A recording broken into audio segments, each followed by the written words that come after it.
Welcome to We Bleed Fire Labs, the creationary portion of We Bleed Fire after hours or We Bleed Fire performances.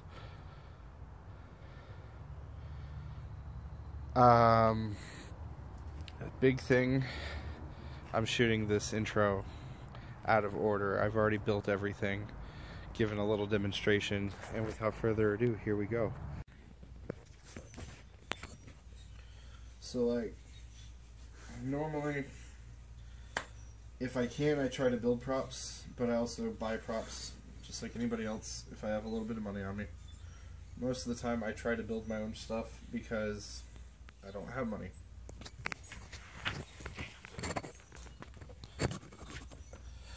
Or because it's a challenge. For instance, my first fire staff I had a friend build. This guy is actually my own homemade creation, and it's one of many that I built. Set that where I'm not going to knock the phone over this way. This right here used to be a rake. Probably wondering, why am I handling the handle of a rake? Well, it's because I need a wooden dowel, but I'm broke. And I need the wooden dowel to precisely fit into this piece of 60-65 1-inch aluminum tubing for one of my next projects. So, we gotta make things work.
Alright, on to the next step.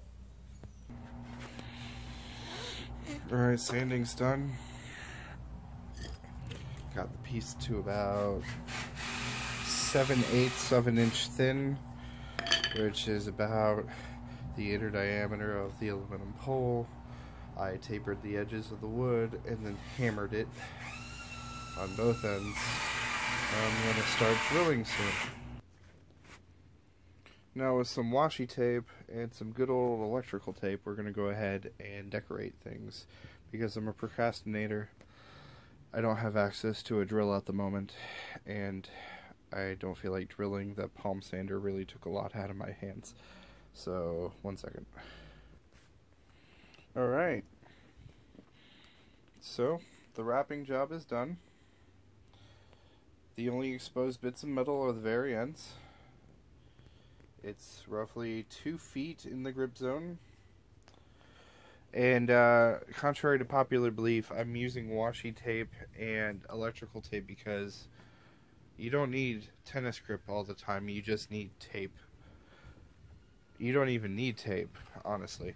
The idea behind it is to create a grip-like surface.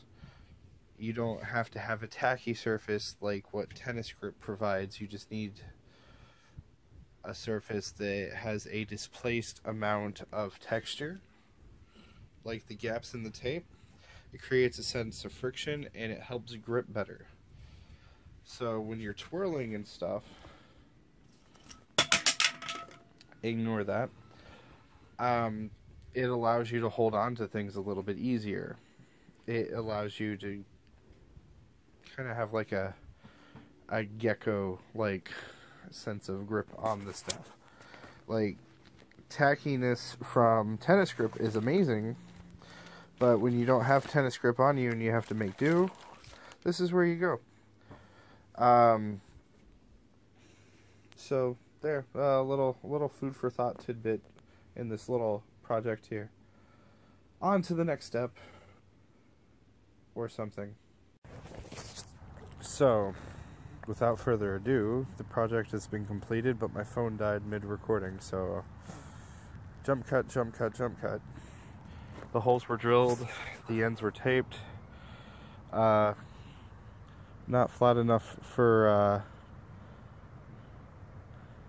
the quick link to go through, but it was enough for paracord. And the great thing about these is, even with the wicking the way it is, the item in hand, the flame's not going to travel close enough to the handle to burn the paracord. So what we have here is a poi staff, or a flail staff, and here's a little taste of this ugly creature of not thinking whether or not I should, just whether or not I could moments coming to fruition.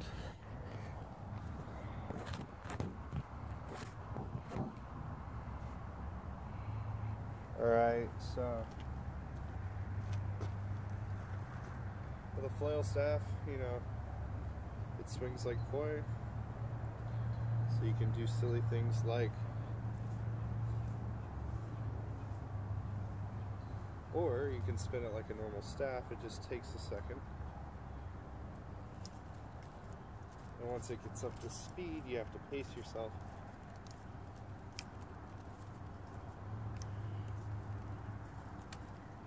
It's a very, very difficult item. In fact, the reason why I wanted to build one of these so bad is because of the fact that I have no understanding on how to use one properly, because we never had one to practice with. So you could swing it. You could even do weaves with it.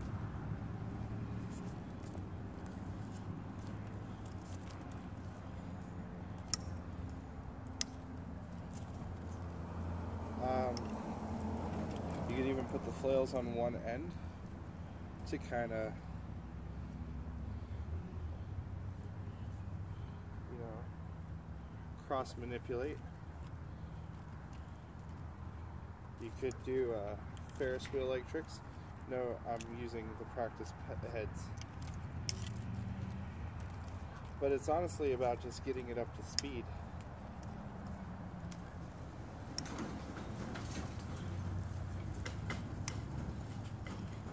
And it creates a weird illusion effect.